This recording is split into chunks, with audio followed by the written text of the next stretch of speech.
Assalamualaikum warahmatullahi wabarakatuh. Alhamdulillah nahmaduhu wa nasta'inuhu wa nastaghfiruh wa na'udzubillahi min sururi anfusina wa min sayyiati a'malina may yahdihillahu fala mudhillalah wa may yudhlil fala hadiyalah. Asyhadu an la ilaha illallah wahdahu la syarikalah wa asyhadu anna Muhammadan abduhu wa rasuluhu amma ba'd. Pemirsa yang dirahmati oleh Allah, puji syukur kita panjatkan kehadirat Allah Subhanahu wa taala atas limpahan berkahnya, kesehatan bagi kita semua, dan kembali kita bersua dalam acara Mimbar Islam. Dan salawat serta salam tetap tercurah kepada junjungan kita Nabi Muhammad SAW. Pemirsa yang dirahmati oleh Allah, idealnya setiap muslim, setiap muslimah itu kita bisa untuk selalu bermuhasabah diri, untuk selalu merefleksikan diri, untuk selalu introspeksi diri, apa-apa yang kurang dalam diri kita sendiri. Dan pada malam hari ini tema yang akan kita usung yaitu prinsip beramal soleh. Untuk narasumber kita kali ini, penceramah kita kali ini, beliau adalah seorang praktisi pendidikan. Beliau adalah Bapak Haji Humaini Rosyidi, SAG, MPDI, ya Pak ya. Ya, Assalamualaikum Pak. Waalaikumsalam warahmatullahi wabarakatuh. Ya. Jadi yang sekarang kita akan bicarakan adalah tentang prinsip-prinsip beramal soleh.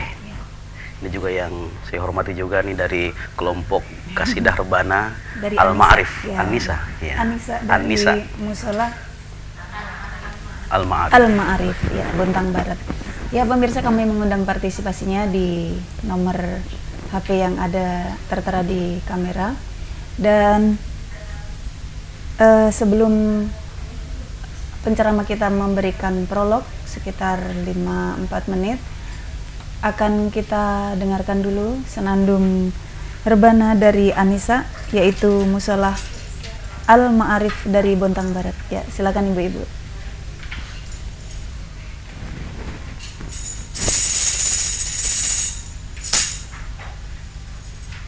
Allahumma salli wa sallim wa barik alaihi.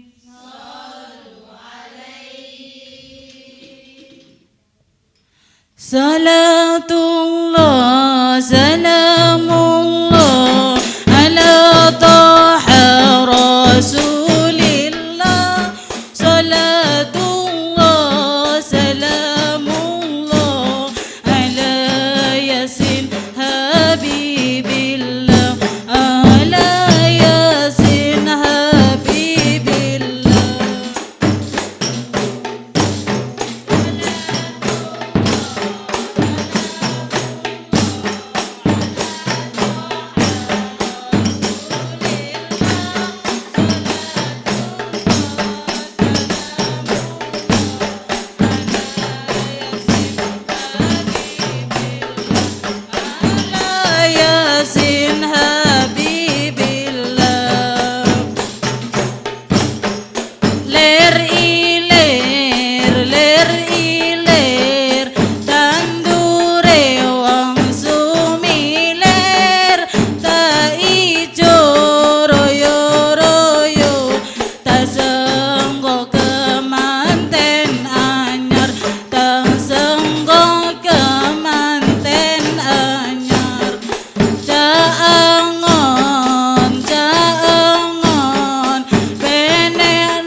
Pak.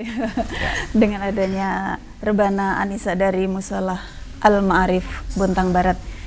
Ya Pak, kita kembali ke tema, Ya, terima yaitu prinsip berbuat amal. Silakan Pak untuk menyampaikan.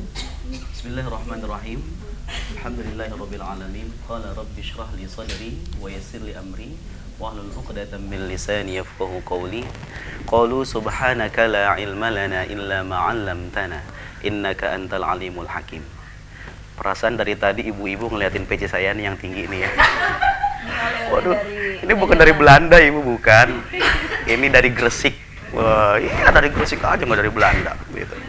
Apalagi tadi itu yang pegang bass, wah semangat banget kayaknya tuh. Ya ini ada kaitannya juga dengan prinsip-prinsip kita beramal soleh Ibu ya. Bahwa prinsip-prinsip kita dalam beramal soleh tentunya, prinsip itu kan seperti rukun. Jadi kalau kita mengerjakan sesuatu, itu ada yang ditinggalkan dalam rukun, maka ibadah kita itu rusak, batal. Seperti halnya rukun wudu, ya, seperti halnya rukun wudu. Itu dari 6 rukun wudu, ada yang ketinggalan tidak dibasuh, maka batal wudunya. Begitu juga dengan prinsip-prinsip kita beramal soleh. Dalam ayat-ayatnya Allah Subhanahu wa Ta'ala selalu menyertakan iman dalam amal soleh itu. Tentunya kita hafal semuanya Ibu ya. Laqad khalaqnal insana fi ahsani taqwim summa radadnahu asfala safilin illa alladhina amanu wa 'amilus salihati falahum ajrun ghairu mamnun. Sungguh kata Allah dalam ayat ini, kami telah menciptakan manusia dalam bentuk yang seindah-indahnya. Jadi tidak ada manusia itu yang jelek, nggak ada manusia itu yang tidak sempurna. Semuanya sempurna. Tetapi dalam masalah karakter ini terkadang manusia ini banyak yang akhirnya menjadi manusia yang hina, bahkan lebih hina daripada binatang. Summa radadnahu asfala safilin. Kemudian kami kembalikan dia kepada yang paling terendah, asfala safilin. Illal ladzina amanu wa 'amilus shalihat. Kecuali orang-orang yang beriman dan juga beramal soleh. Falahum ajrun ghairu mamnun. Maka merekalah yang akan mendapatkan ganjaran pahala yang tidak pernah terputus-putus. Makanya dalam prinsip beramal soleh kita, yang pertama, ibadah yang kita lakukan harus ditujukan, bertujuan hanya mengharapkan ridho Allah Subhanahu wa Ta'ala, bukan karena yang lainnya. Kadang ada yang dia melakukan ibadah karena takwa, takut karena mertua. Iya, ini bukan takwa yang baju koko, bukan. Iya. Takut karena mertua. Jadi dia sholatnya itu karena pengen dilihat oleh orang. Tujuannya bukan karena Allah, tapi tujuannya karena manusia. Ada yang tujuannya karena kepentingan. Ada juga melakukan ibadah, banyak kan contoh ibadah seperti menikah juga itu kan ibadah. Dia meniatkan itu bukan karena ridho Allah, tapi niatnya sudah jelek, ingin nguasain harta warisan. Tuh, ini juga termasuk sudah tujuannya bukan karena ridho Allah Subhanahu wa Ta'ala. Yang kedua, prinsip dalam beramal soleh adalah harus ikhlas karena Allah. Kalau tadi tujuannya ridha Allah, kalau ini sifatnya harus ikhlas karena Allah Subhanahu wa Ta'ala. Allah Subhanahu wa Ta'ala menyebutkan, "Wa ma umiru illa liya'budullaha mukhlishina lahuddin." Jadi segala ibadah yang kita lakukan harus atas dasar ikhlas karena Allah. Sifatnya ikhlas dalam hati. Makanya masalah keikhlasan Rasulullah sebutkan itu at-taqwa hahuna, at-taqwa hahuna, at-taqwa hahuna. Sampai 3 kali Rasulullah menyebutkan itu. Takwa itu di sini. Takwa itu di sini. Takwa itu di sini. 3 kali Rasulullah sebutkan. Sekarang mah kita ganti. Sakitnya tuh di sini. Sakitnya tuh di sini. Sakitnya tuh di sini. Tuh. Yang ketiga, prinsip dalam beramal soleh adalah kita jangan pernah puas apabila kita sudah melakukan perbuatan baik. Sekarang mungkin kita bersedekah 10.000. Jangan merasa, sudahlah saya sudah bersedekah 10.000. Jangan nanti bosen, akhirnya dia tidak mau bersedekah. Ada contoh kisah orang yang sudah sangat pelit. Ini ibu-ibu, ada orang kalau Jumatan. Ini kan kalau laki-laki Jumatan, Bu ya. Ini ada tromol lewat tuh. Tromol lewat, kotak amal. Biasalah kalau orang itu kadang-kadang jurusnya, kalau ada kotak amal lewat, dari jauh, itu dia udah zikir. Subhanallah, subhanallah, subhanallah, subhanallah. Udah deket nih, astagfirullah, astagfirullah, astagfirullah, astagfirullah. Lewat, alhamdulillah, alhamdulillah, alhamdulillah. Merem dia soalnya. Sekalinya dia pakai jurus merem, dia belaga-belaga tidur. Ternyata ini enggak lewat-lewat kotak amal. Dia ingat di dalam kantongnya itu ada uang 11.500. Kira-kira yang mau dikeluarin yang mana, Ibu? 500. Kalau yang 500 itu kan ya walaupun pelit juga dia punya perasaan. Sama kayak punya ibu-ibu punya perasaan. Ibu-ibu kan begitu kalau punya perasaan. Datang tukang kredit, Bu bayar Bu, ini udah tanggal muda. Perasaan udah bayar dah Pak. Tuh. Ibu-ibu suka main perasaan tuh. Nih, ketika di dalam kantongnya dia ingat ada 11.500. Kalau dia pengen celengin yang 500, malu. Soalnya itu kencelengnya, tromolnya itu dari besi. Nanti kalau dimasukin celeng, wah ketahuan. Koinan. Udah dah. Dia ambil uangnya, kira-kira ada yang 10.000, ada yang 1.000. Iya. Kalau 1.000 kan gambar pedang ya, agak tajam ya. Dia rogoh. Dia kira ini tajam-tajam nih, kayaknya 1.000-an nih, begitu. Akhirnya pas sudah dia ambil, biasa kan kalau pengen celengin ke itu kan nggak dilihat, nggak digini-giniin dulu, nggak, pasti kan ditutupin begini. Tutupin, masukin sudah. Nah, setelah selesai sholat Jumat, dia aus pengen minum es. Pas dia buka kantongnya, yang keluar 1.000-an. Waduh, langsung tepuk jidat. Waduh, tadi yang dimasukin yang 10.000.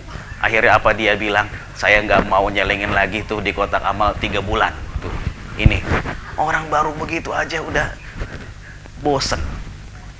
Dia tidak mau lagi beramal soleh. Nih, prinsip dalam beramal soleh, jangan pernah merasa puas apabila kita sudah melakukan kebaikan.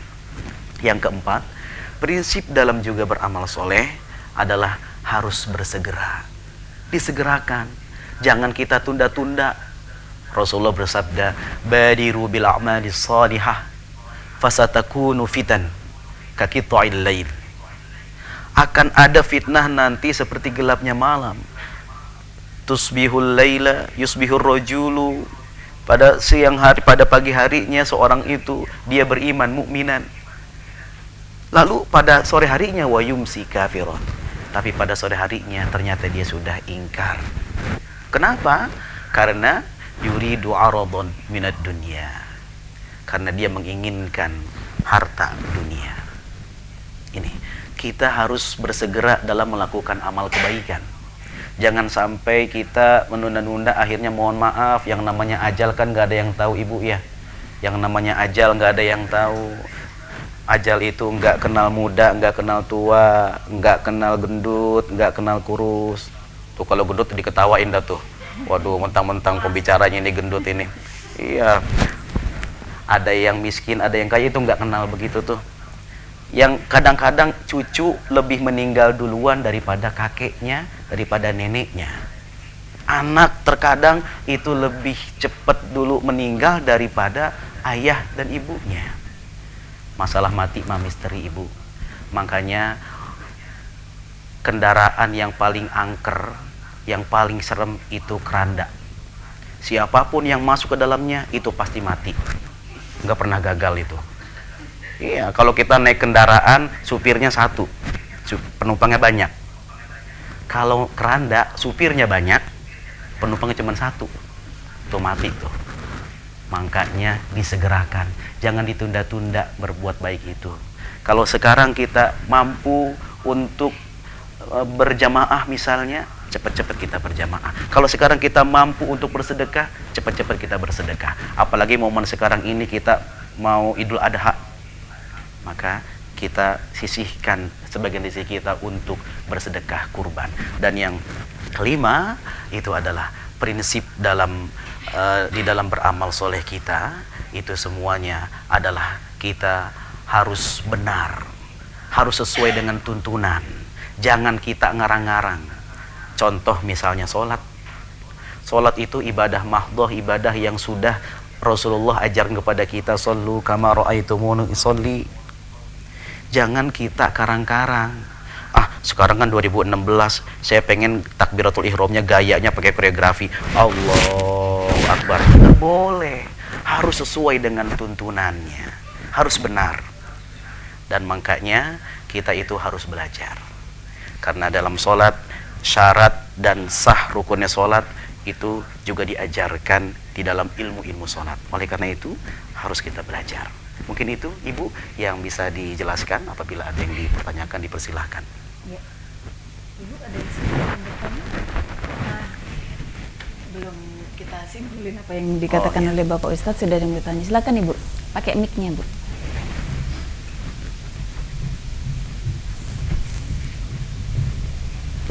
Assalamualaikum warahmatullahi wabarakatuh. Waalaikumsalam warahmatullahi. Namanya Ibu? Nama saya Ibu Susi. Iya. Yang ingin kami pertanyakan yaitu tentang sedekah ya, Pak. Ya. Sedekah ya.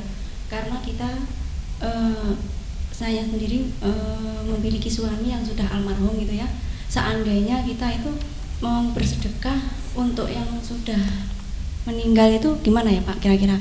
Seterusnya misalnya kita mampu seterusnya misalnya sampai akhir hayat disertakan dengan setiap harinya itu mendoakan untuk almarhum, karena mengingat kita perjuangan hidup kita bersama almarhum itu dengan anak-anak, untuk membalas budinya dengan berdoa dan sedekah untuk almarhum gitu. Itu aja Pak. Wassalamualaikum warahmatullahi wabarakatuh. Waalaikumsalam warahmatullahi wabarakatuh. Iya. Ya, terima kasih Ibu Susi. Ya, jadi ketika kita bersedekah untuk yang telah meninggal dunia, maka itu sampai kepada mereka.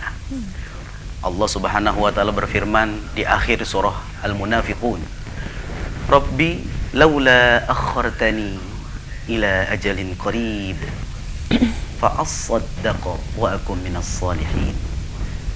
Ya Allah, seandainya aku diberikan kesempatan lagi untuk hidup di dunia, mungkin kalau bahasa kita dilahirkan kembali gitu, fa'as-saddaqa, maka aku akan bersedekah, wa akum minas salihin, dan aku akan menjadi orang yang soleh. Ternyata bersedekah ini adalah amalan yang paling disesalkan oleh orang-orang yang telah meninggal dunia. Makanya pantas Rasulullah bersabda dalam salah satu hadisnya, idza mata ibnu adam inqata'a amaluhu illa min salasin. Kalau manusia telah meninggal dunia, maka terputuslah amal-amalnya kecuali 3 perkara. Shadaqatin jariyatin, sedekah jariah, au ilmin yuntafa'u bih, atau ilmu yang bermanfaat, dan yang ketiga awaladin sholihin yad'ulah, atau anak yang berdoa untuk keduanya. Yang perlu diperhatikan di sini, kalau di dalam ilmu nahwu dan shorof Ibu, karena kita memahami hadis, memahami Al-Quran, juga itu dilengkapi dengan ilmu-ilmu yang mendukung dalam ilmu tersebut. Salah satunya adalah ilmu nahwu dan shorof. Dalam ilmu nahwu disebutkan Rasulullah bersabda itu dengan tanwin, shadaqatin jariyatin. Ini kan tanwin, tidak pakai al, tidak as-shadaqati al-jariyati. Kalau as-sodaqati al-jariyati itu berarti sudah jelas sodakoh dengan uang. Tetapi di sini sodakotin jariyatin, sedekahnya itu dengan segala macam.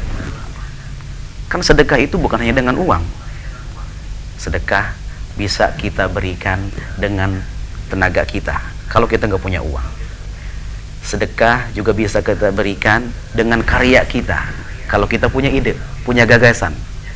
Kalau kita nggak punya apa-apa, bisa kita berikan dengan tersemoy, tersenyum, seperti yang megang bass. Tersenyum terus, tersemoy terus. Tabassumuka ila wajhi akhika laka sedekah. Senyummu kepada saudaramu itu adalah sedekah. Itu. Jadi bukan hanya dengan uang, tapi bisa dengan yang macam-macam yang bersifat manfaat. Yang kedua, au ilmin yuntafa'u bih, ilmu yang bermanfaat yang kita ajarkan kepada orang-orang di sekeliling kita. Dan ini bukan hanya ilmu agama, ustazah atau kiai, bukan hanya itu, tapi ilmu-ilmu kebaikan. Misalnya ibu ini bisa gendang-gendang rebana, ya, hadroh begitu, diajarkan sama tetangga-tetangganya, sama ibu-ibu pengajiannya. Ini juga ilmu yang bermanfaat. Dengan mengendang rebana bisa bersolawat, bisa terus mengingat nama-nama Allah, mengingat nama-nama Rasul, dan juga selalu berzikir. Ini ketika meninggal dunia gurunya, ini juga akan mendapatkan gendangan-gendangan tadi. Artinya ilmu yang dia ajarkan kebaikan itu pun akan mengalir ketika sudah tidak ada. Dan yang ketiga, au ilmin yuntafa'u bih, ilmu awaladin sholihin yad'ulah, atau anak yang berdoa untuk keduanya. Dan ternyata yang dimaksud dengan anak itu, ini di dalam hadis ini disebutkan waladin sholihin. Jadi walad itu kalau dalam bahasa Arab itu anak laki-laki. Ternyata bukan hanya anak laki-laki saja, anak perempuan juga. Dan ternyata di sini bukan hanya anak kandung saja. Waladin ini dimaksudkan itu adalah kalau dia tidak punya anak, lalu dia ngadopsi anak angkat, mungkin kalau bahasa kasarnya anak pungut, yang berdoa untuk keduanya, itu juga masuk. Bahkan lebih luas lagi, waladin sholihin ini diartikan itu adalah teman-teman. Teman-teman di sekeliling kita, teman-teman pengajian, teman-teman sekantor, teman-teman sekampung, yang setiap malam Jumat berdoa, mengirimkan hadiah Fatihah, mengirimkan hadiah bacaan Al-Quran, doa-doa, apalagi dengan sedekah tadi, maka ini semuanya akan sampai kepada mereka. Makanya ada sebuah kisah begini, Ibu, dalam kitab Maraqil Ubudiyah. Ada seorang ulama ini bermimpi. Kalau ulama yang sudah dekat kepada Allah, tentunya mimpinya mimpi yang benar, mimpi yang baik. Seperti Rasulullah mengajarkan kita agar kita mimpi baik itu ada doanya, Ibu, agar jangan mimpinya mimpi dikejar-kejar ular melulu, dikejar-kejar utang apalagi. Iya, tapi mimpinya mimpi baik. Rasulullah mengajarkan, Allahumma inni as'aluka ru'yan salihatan shadiqatan ghayra kadhibatin nafi'atan ghayra dharrah. Nah, ulama ini bermimpi tentang perihal tetangganya, istri dari sahabatnya yang meninggal dunia. Dia bermimpi ketika melihat tetangganya itu, istri sahabatnya itu, dia memiliki keistimewaan, duduk di depan emas, mahkotanya emas, tambah cantik, tambah mengkilap, bercahaya. Akhirnya dia katakan, saya mengenal Anda. Apakah Anda tetangga saya? Iya, saya adalah tetangga Anda. Kok Anda bisa mendapatkan kemuliaan seperti ini? Tambah cantik, tambah ayu, dipan emas, mahkota emas, giginya nggak ompong, rata. Nah, dia bilang apa? Iya, saya mendapatkan kemuliaan seperti ini karena suami saya membacakan Al-Quran, dan bacaan Al-Qurannya itu dihadiahkan untuk saya, dan saya mendapatkan kemuliaan ini karena suami saya baca itu. Untuk mensinkronkan cerita ini, mimpinya dengan kejadian nyata, besoknya dia datangin tetangganya itu. Tok tok tok, assalamualaikum, waalaikumsalam. Ternyata setelah dibuka, ya singkat cerita, ngobrol-ngobrol, akhirnya apakah tadi malam kamu membaca Al-Quran? Iya, saya baca Al-Quran. Terus apakah bacaan Al-Quran yang kamu baca itu kamu khususkan, hadiahkan untuk istrimu yang telah meninggal dunia? Iya, saya hadiahkan. Subhanallah, ternyata nyambung. Mimpi yang dia mimpikan dengan kejadian yang nyata ini nyambung. Jadi Ibu Susi, apapun yang disedekahkan untuk almarhum suami Ibu Susi, insya Allah itu semuanya akan sampai kepada ibu, kepada suaminya. Ya amin ya robbal alamin. Ya itu mungkin Ibu ya. Ya, ya Pak, kembali ke, ada yang bertanya lagi? Ditahan dulu Bu ya.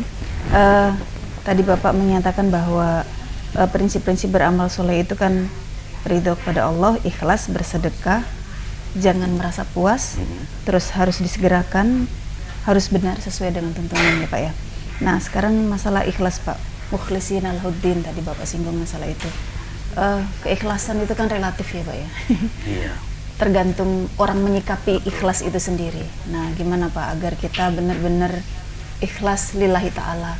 Kadang kan kita kalau memberi sesuatu ada unsur riaknya, ada unsur ingin dipuji orang lain, ada unsur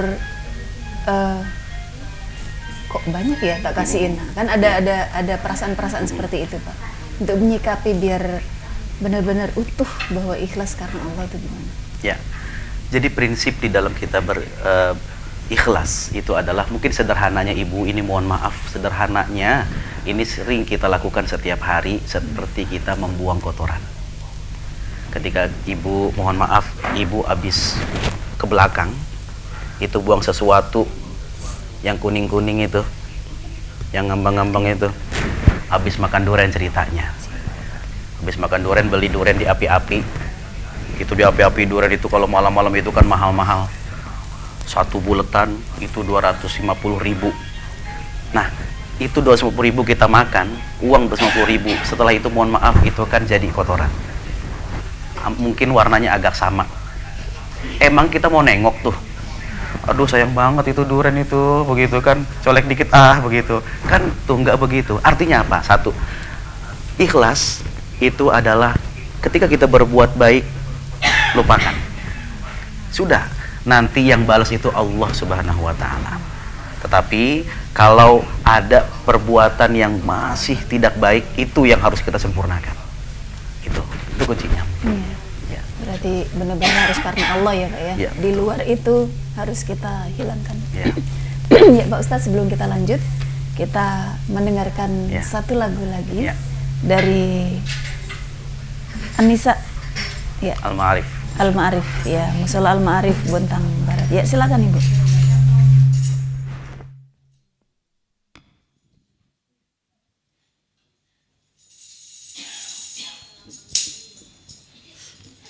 Turi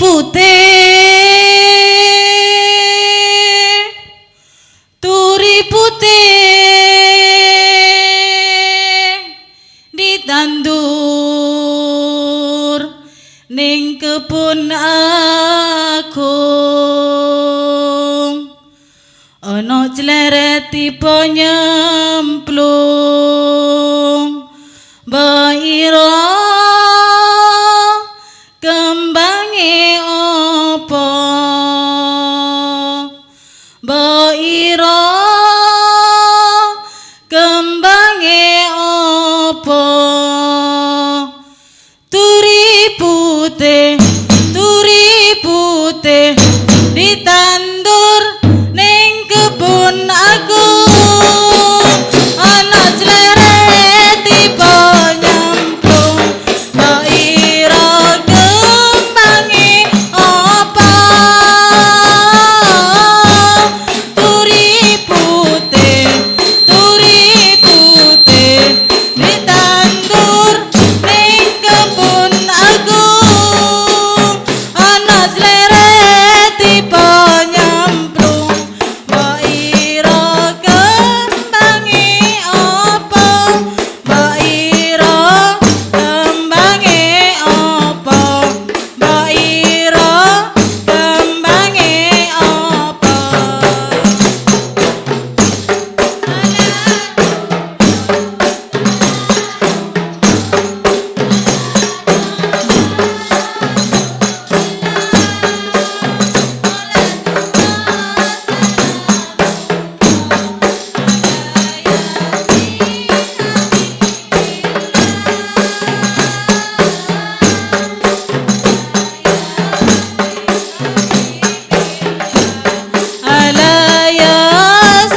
Ya Pak, kita kembali kepada tema. Pak, nilai kata berkah, keberkahan itu kan tidak bisa dihitung dari seperti halnya kita menghitung secara matematis ya Pak ya.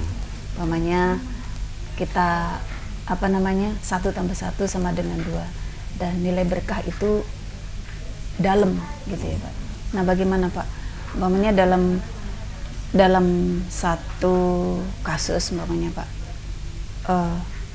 kita mau mengunjungi orang tua, mau berkunjung ke orang tua itu kan, atau ke keluarga itu kan biayanya tinggi. Nah terkadang kita mikir, waduh biayanya tinggi, gimana nanti untuk yang lain, gimana untuk yang ini. Nah sedangkan padahal kita mudah-mudahan berkah rezekinya, mudah-mudahan. Nah nilai keberkahan itu sendiri yang bagaimana Pak, agar segala sesuatu yang kita lakukan, yang kita sumbangkan kepada sesuatu, atau yang kita mau mengunjungi keluarga atau sanak famili, ada nilai keberkahan dalam rezeki kita, dalam keluarga kita, itu gimana? Ya, terima kasih Ustazah Titik, bahwa keberkahan ini tidak sama dengan matematik yang kita pelajari 1 tambah 1 sama dengan 2. Tapi matematika Allah itu 1 yang kita berikan bisa jadi 10. Bahkan bukan hanya 10, bisa jadi 700. Bahkan bukan hanya 700, bisa jadi tidak terhingga. Ini apalagi kan kadang-kadang ibu-ibu itu suka tambah-tambahan, suka belajarnya ya. Dulu ke matematika suka tambah-tambahan, suka kurang-kurangan. Tapi kalau bagi-bagian nggak mau tuh. Ya Ibu ya? Kalau bagi-bagian tuh nggak mau tuh, pasti salah melulu begitu. Wah bagi-bagian nggak mau gitu. Apalagi kalau ada sumbangan. Apalagi ada sumbangan. Ada sumbangan, lihat daftar dulu siapa yang paling banyak dan Nah siapa itu yang paling rendah. Yang paling rendah. Kalau Pasti kita milih yang ambil paling rendah. tengah. Itu. Nah, jadi Allah berfirman, "Man jaa bil hasanati falahu asyru amsalihha." Siapa yang berbuat kebaikan, 1 kebaikan yang kita lakukan, maka Allah akan balas dengan 10 kebaikan. Contoh tadi misalnya Ustazah Titik, wah dengan pertimbangan kalau misalnya ke sana menghabiskan biaya sekian. Insya Allah ketika itu dilakukan dengan ikhlas, Allah akan ganti dengan caranya Allah. Contoh misalnya ada begini, ada seorang pemuda, sebut saja namanya Mas Jono. Ada di sini Mas Jono, ada direkturnya. Ceritanya Mas Jono nih, dia dari desa, lulus dari desa, dari SMA di desa, dia berniat ke kota. Ke kota lalu melamar kerja. Singkat cerita, si Mas Jono ini dia mendapatkan pekerjaan, dan akhirnya singkat cerita lagi lah, ini disingkat, sudah sebulan dia bekerja, dia dapat uang 500.000 gajinya. Gaji pertama, bayangkan Ibu, gaji pertama. Tapi ternyata ketika dia sudah menerima gaji pertama yang 500.000 itu, ada ibu-ibu datang ke tokonya, dia pengen pinjam uang. Kebetulan ketemu sama bosnya ini kebetulan sekek. Ya kalau bahasa Bontangnya sekek. Gitu. Sekek apa sekek? Banyaklah sebutan orang pelit itu kan ya, seke, koret, medit, bakhil, cekit, rambut gasiran. Kalau orang Sunda bilang meripat jahe, meregehese, sampai ke pantat koneng. Ya tuh. Ini orang kalau udah saking pelitnya Ibu, mohon maaf, itu habis ngopi, itu kan ada ampas atau kopi, ampasnya dijemur lagi katanya buat ngopi lagi katanya. Tuh saking pelitnya tuh orang. Nah, ini karena ketemu sama bosnya yang pelit itu, diomel-omelin. Ibu ini siapa? Saya nggak kenal sama ibu. Ini jangan-jangan nih penipuan nih. Diomelin sampai nangis. Akhirnya si Mas Jono ini dia ngelihat si ibu tadi, kasihan, ingat ibunya di kampung. Ibu kenapa? Aduh saya tadi mau minjem uang untuk anak saya lagi sakit di rumah sakit, harus nebus obat. Ternyata dia harus nebus obat 500.000. Ternyata saya sama bosnya dibilang katanya nipu. Ya udah akhirnya dia langsung kasih 500.000. Udah tuh nggak ada pikiran lain, nggak ada curiga-curiga. Udah Bu pakai aja uang 500.000 ini gaji pertama saya. Insya Allah Allah akan kasih gantinya. Ternyata akhirnya singkat cerita lagi, si Mas Jono ini sudah ngasih dan pergi nenek ini. Di situ ada orang kaya. Orang kaya yang lagi nyari-nyari barang. Mas tadi saya dengar Mas ini ngasih uang 500.000. Itu uang apa? Ya katanya ibu itu sakit. Sekarang gini Mas, saya butuh karyawan seperti Mas. saya udah punya apartemen dan saya butuh seorang penjaga di apartemen. Gimana kalau pindah ke tempat saya, Mas di sini digaji 500.000 ya? Iya. Gimana kalau saya gaji 2 kali lipat, 1 juta? Diterima nggak Ibu? Nggak diterima ternyata. Gimana? Nggak Pak, bos saya itu orangnya galak Pak. Gitu. Tadi aja nenek-nenek diomelin sampai nangis. Ya udah deh saya naikin 2 juta. Diterima nggak Bu? Nggak diterima. Pak, saya cuma lulusan SMA Pak. Ya udah deh 3 juta. Gimana? Ditolak lagi Bu? Enggak Pak, saya ini nggak pengalaman Pak. Ya udah deh. Gimana? Kalau 4 juta? Aduh Pak, saya ini betul Pak, saya orang baru di sini Pak. Ya udah deh 5 juta. Pak, kapan mulai kerjanya Pak? Gitu. Nah ini pas 5 juta baru kapan mulai kerjanya? Dia pikir udah 10 kali lipat. Karena dia dulu pernah dengar siapa yang berbuat 1 kebaikan akan dibalas dengan 10 kebaikan. Wah ini udah 10 kali lipat nih. Dari 500.000 yang dia kasih jadi 5 juta. Bayangkan Ibu, lulusan SMA gajinya per bulan jadi 5 juta. Karena apa? Tadi ikhlas. Karena Allah Subhanahu wa taala bentuk 500.000 itu. Ini contoh gambaran Ibu ya. Jadi ketika kita memberikan sesuatu kebaikan, jangan kita pikir akan datang balasan itu dari orang yang kita beri, tapi itu akan datang dari Allah dengan caranya Allah. Nah itu ya. Akan datang dengan caranya Allah. Iya. Ya. Harus kita camkan itu Pak ya. Iya. Ya Ibu silakan yang mau bertanya. Ya. Disebutin namanya Ibu. Agak di dekat. Waalaikumsalam. Warahmatullahi wabarakatuh. Nama saya Ibu Sri Anggia. Saya ingin bertanya tentang niat. Kan niat itu hanya karena Allah ya tadi. Terus saya ini sering kalau mau pergian keluar kota atau perjalanan gitu, saya sering berusaha untuk sedekah gitu kan istilahnya, untuk nolak bala. Jadi saya jadi bingung, aduh niat sedekah saya itu kayaknya bukan karena Allah, karena nolak bala gitu jadinya. Itu gimana ya Pak? Terima kasih. Jadi Rasulullah bersabda, as-shadaqatu tadfa'ul bala. Sedekah itu salah satu manfaat dan hikmahnya adalah akan menghindarkan kita dari musibah. Ya ketika kita bersedekah, mudah-mudahan Allah menghindarkan bala, menghindarkan musibah dengan sedekah ini, itu nggak apa-apa. Karena kita yakin bahwa Allah yang menggerakkan semuanya. Ketika kita ingin mendapatkan musibah, bisa jadi karena sedekah yang kita berikan itu, musibah itu jadi meleset. Itu karena sedekah kita. Seperti contoh misalnya kayak kejadian kemarin di jamaah haji. Tahun kemarin kan ada kren jatuh itu ya, kren jatuh. Itu bisa jadi ketika kren itu jatuh, yang sebelah sini kena kren, yang sini malah lolos nih. Padahal deket nih. Dia malah lolos. Kenapa? Bisa jadi ini orang ini selamat, Allah selamatkan karena dia orangnya rajin bersedekah. Ini bahwa Rasulullah bersabda, as-shadaqatu tadfa'ul bala. Bahkan dengan sedekah yang kita berikan itu bisa menyelamatkan orang-orang di sekeliling kita yang tadinya itu mungkin sama kita itu benci, akhirnya jadi berubah cinta kepada kita karena kita bersedekah. Inilah salah satu hikmah, manfaat ketika kita bersedekah. Jadi kalau orang as-sakhi, kata Rasul, as-sakhi qaribun minallah, qaribun minal jannah, qaribun minan nas wa ba'idun minan nar. Orang yang dermawan, yang bersedekah itu dekat dengan Allah, dekat dengan manusia, dan juga dekat dengan surga, jauh dari api neraka. Ya, ada penelpon Pak, kita Oke. angkat dulu. Ya, halo, assalamualaikum. Waalaikumsalam. Iya, dengan siapa Bapak? Bapak Ahmad. Oh Bapak Ahmad. Ya, silakan Pak Ahmad. Assalamualaikum Pak Ustaz.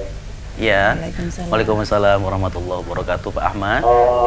Ya mungkin saya hanya ingin berbagi ya. Saya tidak tahu apakah umat Islam itu tahu pasti bahwa beramal soleh itu sampai kepada Allah ya. Kalau kita melihat surat Luqman itu kan orang biasa, penduduk seperti kita ini. Tapi karena dia berbicara kepada anaknya, Allah mendengar. Dan Allah menceritakan riwayat Luqman itu dalam Al-Quran. Ya. Jadi Pak Ustadz menyampaikan kepada kita, ini orang yakin nggak bahwa apa yang disampaikan Ustadz itu sampai kepada Allah, Allah akan mencatat. Nah ini yang kelihatannya mungkin pada masyarakat umat Islam ini tidak yakin, tidak mempunyai keyakinan bahwa apapun yang kita lakukan Allah tahu, seperti Luqman itu riwayatnya. Mau komentar Pak Ustadz? Assalamualaikum. Waalaikumsalam warahmatullahi wabarakatuh. Terima kasih Pak. Ya, terima kasih Pak Ahmad. Ya benar, memang Allah itu maha tahu apa yang ada dalam hati kita. Wallahu alimun bidzatis sudur. Allah sangat tahu apa yang ada dalam hati kita. Mungkin dalamnya lautan itu masih bisa diukur oleh kecanggihan teknologi manusia. Tetapi dalamnya hati kita, siapa yang tahu? Secanggih apapun teknologi manusia untuk mengetahui apa yang sedang ada di dalam hati ini, yang terfikirkan, yang terbersit dalam hati kita, nggak ada yang tahu. Makanya pantas kalau kita bersedekah itu Allah sebutkan in tubdus shadaqati fa ni'mahi wa in tukhfuha wa tu'tuha al-fuqara fa huwa khairul lahum. Nah, ketika kita bersedekah dengan terang-terangan, dalam artian hati kita dijaga dari riya, dijaga dari sum'ah, dari ujub, dijaga betul-betul, itu juga baik kata Allah. Fani'imah, itu bagus. Wa in tukhfuha wa tu'tuha, atau dengan cara lain kita memberikan dengan cara sembunyi-sembunyi dan langsung to the point, kita berikan kepada orang yang membutuhkan. Wa tu'tuhal fuqara fa huwa khairul lakum, maka itu juga lebih baik untukmu.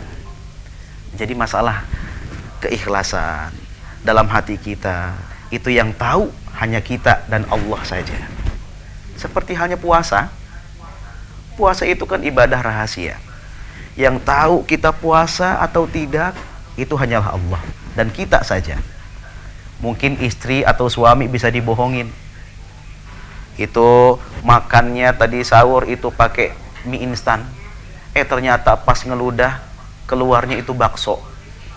Pak, tadi kan makan mie instan, kok keluarnya bakso begitu? Wah, dia bilangnya apa? Inilah kehebatan puasa. Kehebatan puasa begitu. Makannya mie instan keluarnya bakso, padahal dia nggak puasa tuh.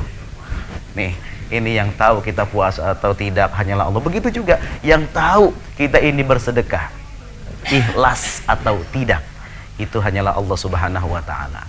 Makanya pantas tadi Pak Ahmad sebutkan, itu Luqman itu adalah manusia biasa seperti kita. Tapi Allah abadikan Luqman dalam Al-Quran, bahkan jadi satu nama surah dalam Al-Quran, surah Luqman. Di situ mengajarkan bagaimana seorang bapak kepada anaknya mengajarkan tauhid. Wa idh qala Luqman li banihi wa huwa ya'izuhu ya bunayya la tusyrik billah. Yang diajarkan yang pertama kali adalah kepada anak dari seorang ayah, Luqman, kepada anaknya itu, ya bunayya la tusyrik billah. Wahai anakku, jangan menyekutukan Allah dengan sesuatu apapun. Jangan kita berpikir uang itu adalah segala-galanya. Ini berarti kita sudah menduakan Allah nih. Kalau kita meyakini bahwa uang adalah segala-galanya. Tapi memang yang namanya segalanya itu butuh uang, memang kita makan butuh uang, kita mau bersedekah butuh uang. Tapi jangan sampai kita meyakini bahwa segalanya itu bisa dibeli dengan uang. Uang itu adalah segala-galanya. Nah itu, ini. Jadi Allah berfirman, afara'aita man ittakhadha ilahahu hawa. Apakah kamu tahu bahwa ada orang yang menjadikan hawa nafsunya sebagai tuhannya? Contoh, kamu ini kan bisa seperti ini gara-gara saya. Saya yang ngasih kamu sedekah, saya yang ngasih kamu beasiswa. Tuh, ini contoh orang yang sudah menduakan Allah karena hawa nafsunya. Itu ya, mungkin itu Pak Ahmad yang bisa dijelaskan. Ya. Ya, Ibu, ada yang mau bertanya? Iya, silakan Ibu. Wah, ini yang megang bass ini. Wah, keren. Ini. Asal jangan belas dendam ini kayak ini. Semangat banget Bu. Ya, silakan Bu. Assalamualaikum warahmatullahi wabarakatuh. Waalaikumsalam warahmatullahi wabarakatuh. Nama saya Yuswanti Sotik.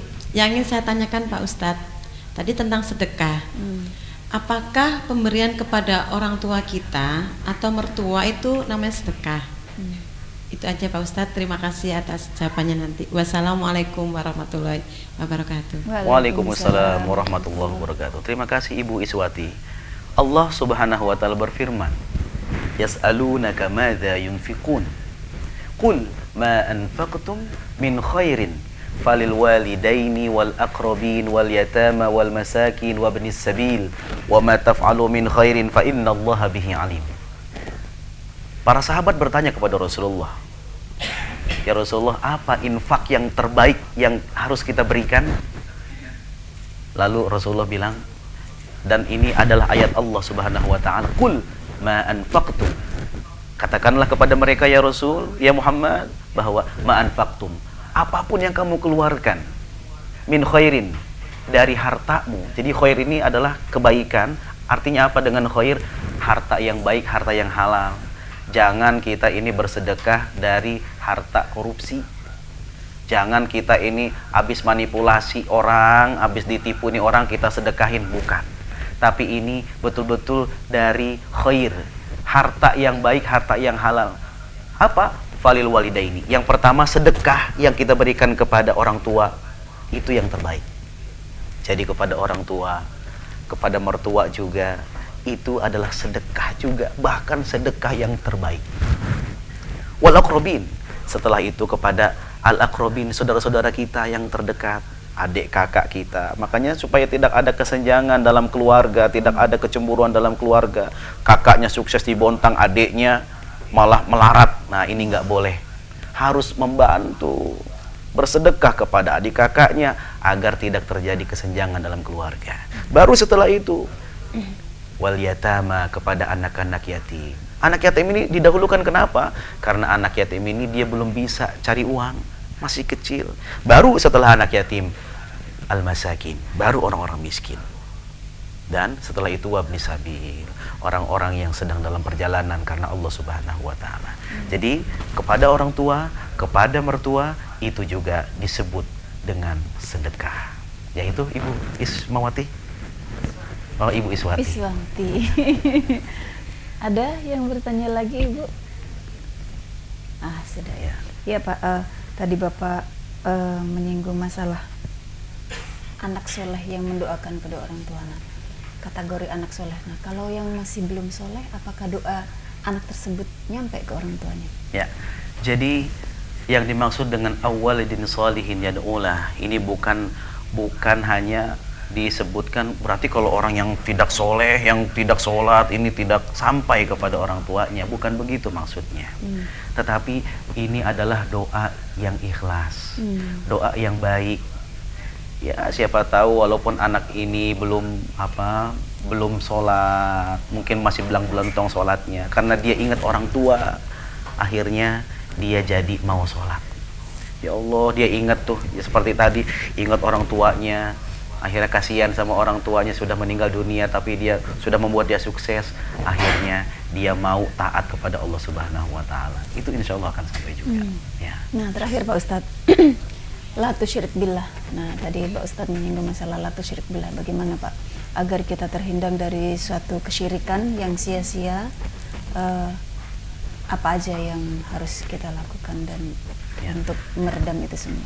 Ya, jadi apapun yang kita yakini selain Allah itu punya kekuatan, itu berarti kita sudah berbuat syirik.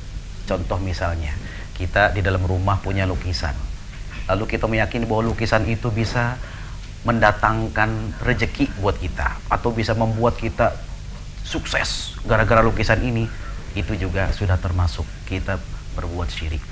Itu kalau kita, ya setiap sesuatu apapun, kita punya jabatan, lalu kita meyakini bahwa jabatan ini saya bisa melakukan apa saja, misalnya saya bisa mencat kamu seenaknya dan seterusnya, ini juga kita sudah termasuk berbuat syirik. Karena apa? Karena kita sudah menuhankan hawa nafsu kita, seakan-akan hawa nafsu kita ini adalah yang paling super, yang segala-galanya. Gitu. Ya Pak Ustadz, waktu sudah berlalu dan sudah selesai. Silakan untuk. Waduh, sayang sekali ini. Kayaknya pengen lama-lama nih sama Anissa ini ya, mendengerin lagu-lagunya yang waduh hancurkan dan ini kasetnya. Iya. Oh enggak deh, enggak. Dibeli. Bagus kok. Oh gitu. Semi hadrah dan rebana. Oh iya. Iya ya Pak Ustadz ya. Iya, Karena betul. ada bassnya itu. Oh iya. Itu yang.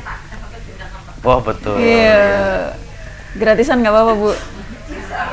Aduh sip. Iya betul ya. Khairun nas anfa'uhum linnas ya Bu. Betul. Iya Pak.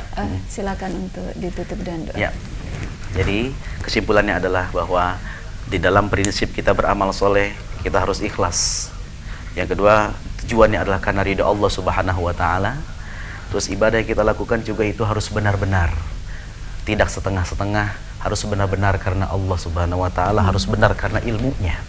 Dan harus disegerakan juga, jangan ditunda-tunda, jangan sampai menunggu kaya untuk bersedekah, jangan sampai menunggu tua untuk kita bertaubat. Dan juga kita lakukan semua itu betul-betul karena Allah Subhanahu Wa Taala. Itu yakin itu yang bisa disampaikan. Ya, ditutup dengan doa. Dan mari sama-sama kita berdoa, mudah-mudahan apa yang kita kaji pada malam ini bermanfaat untuk kita fid din wa dunya wal akhirah. Amin, ya rabbal alamin. Allahumma shalli wa sallim ala sayyidina Muhammadin fil awwalin wal akhirin wa shalli wa sallim wa radhiyallahu ta'ala an sadatina ashabi Rasulillahi ajma'in. Rabbana taqabbal minna innaka antas samiul alim wa tub alaina innaka antat tawwabur rahim. Rabbana hab lana min azwajina wa dhurriyyatina qurrata a'yun waj'alna lil muttaqina imama. ربنا اغفر لنا ذنوبنا ولوالدينا وارحمهم كما ربونا صغارا ربنا آتنا في الدنيا حسنة وفي الآخرة حسنة وقنا عذاب النار سبحان ربك رب العزة عما يصفون وسلام على المرسلين والحمد لله رب العالمين. Terima kasih. Ya, terima kasih kami sampaikan kepada Ustadz Haji Humaini Rosyadi SAG MPDI yang telah memberikan, dan 1 jam tidak berasa ya Pak Ustadz. Alhamdulillah. Sangat banyak manfaat yang harus kita dapatkan. Dan pemirsa, telah kita dengarkan bersama tadi apa yang telah disampaikan. Ada 5 poin yang harus kita pedomani dalam beramal soleh. Yang pertama harus mendapatkan ridho Allah, yang kedua yaitu harus ikhlas dan jangan merasa puas, dan yang keempat harus disegerakan, dan yang kelima adalah harus benar sesuai dengan tuntunan Allah SWT. Mudah-mudahan apa yang kita simak tadi kita mendapatkan wawasan keislaman kita semakin bertambah, dan keimanan serta ketakwaan kita dan amal soleh kita semakin tidak henti-hentinya, tidak puas-puasnya kita untuk berbuat baik kepada Allah SWT. Dan kami akhiri, sebelum kita akhiri, kita dengarkan rebana dari Anisa Musolah Al-Ma'arif. Ya, kami akhiri billahi taufiq wal hidayah. Wassalamualaikum warahmatullahi wabarakatuh.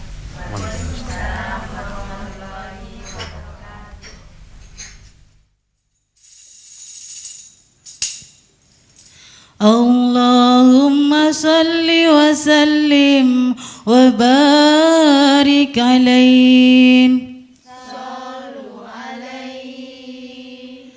Salli wa sallim daiman ala mada.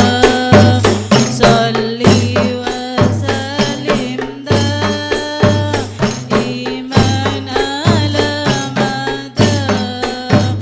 Wal ali wal ashabi man qad wahada. Wal ali wal ashabi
it so close. I wandered lost in the dark.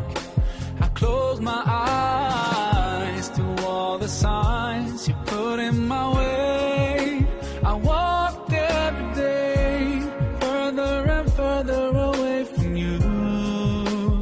Ooh, Allah, you brought me home. I thank you with every breath I